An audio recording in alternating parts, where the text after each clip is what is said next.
Welcome back to Yahoo Finance. Amid a bear market and a crypto winter, our next guest says holding on to Coinbase shares may not be wise due to several headwinds moving forward. Let's bring in Wells Fargo Managing Director Jeff Cantwell. Jeff, help us lay out what you're seeing, particularly as we move ahead through this crypto winter and what Coinbase is going to have to navigate. Sure. Thanks so much for having me. I'm happy to go through that. I think it's going to sound very similar to what you saw and have heard elsewhere on the show, which is demand. And so start with the macro. I don't think that the demand environment is conducive for companies, across fintech, but specifically Coinbase, to grow, at the same rate that they were growing pre-pandemic and during the pandemic. So we look at mostly consumer spending and what the outlook looks like for consumer spending going forward in the context of the Fed hiking rates. And it just doesn't look like we're going to have, a particularly strong environment going forward over the next, call it 6, 12 months, 18 months.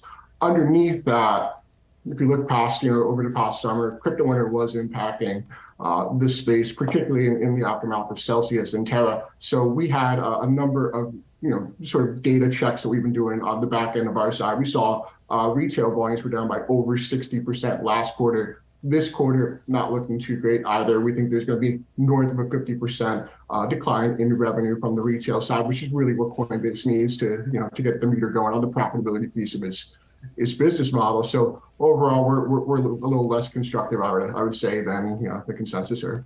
Yeah, I would say that's a big drop in revenue that you're looking for there. One of the things that you point out in your note is the risk of rising competition from other platforms like Binance and FTX.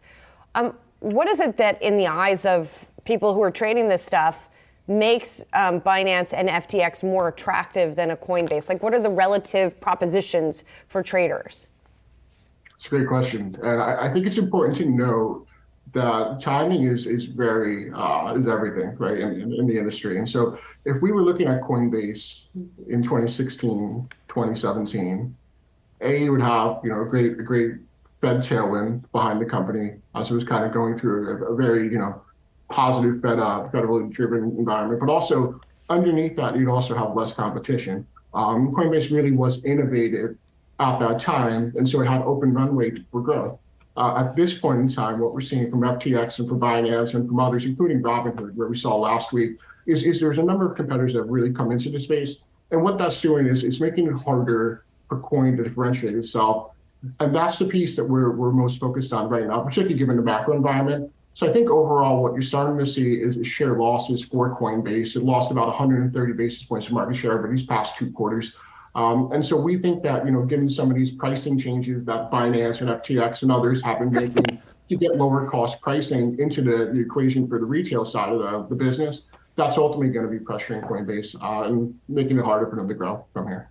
Jeff, is the industry big enough to support 3 main trading platforms? Or if you're Coinbase, you should be now thinking about, well, should I reach out to Binance? Should I reach out to FTX? Do I need to merge with them? Well, consolidation will always be a part of the industry. I'm not necessarily making that call where we'll see that type of consolidation, but I think what you will see is as price pressure continues over the time, as that part of it increases, you will likely see some consolidation amongst exchanges. And historically, that has been the case. We looked at other industries. I think equity trading is sort of an important corollary to what we're seeing in crypto trading. And so what you're seeing over time is pricing pressure from new entrants in the equity trading market, and that has led to consolidation. So I agree with your point. It's something that we'll be keeping track of.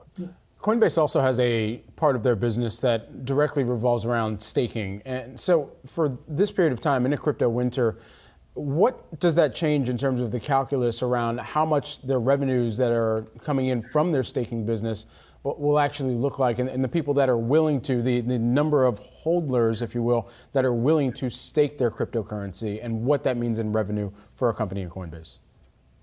Well, it's still a small piece of the business. It is growing, but it brings the regulatory aspect into the equation. You have to look at the role of regulators in the crypto industry going forward. And so the SEC has been very aggressive as far as regulation. And what they're focusing on right now is the Howey test. And what they're saying is if there's some coin where a consumer who's purchasing that coin is benefiting from the work of others, that could potentially be deemed a security. Now, the balance there, the nuance in that argument is Coinbase and others are, I believe, rightly pointing out that there's more to think about with this industry. So it's very dynamic. There's a lot of new business models emerging. And so you don't want to stifle innovation.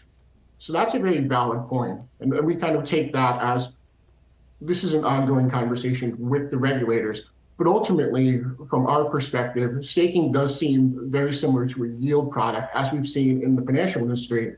And therefore, you will likely have further regulation. And from our perspective, that will likely be negative for volumes in the space, given, compared to the previous regime, pre-regulation.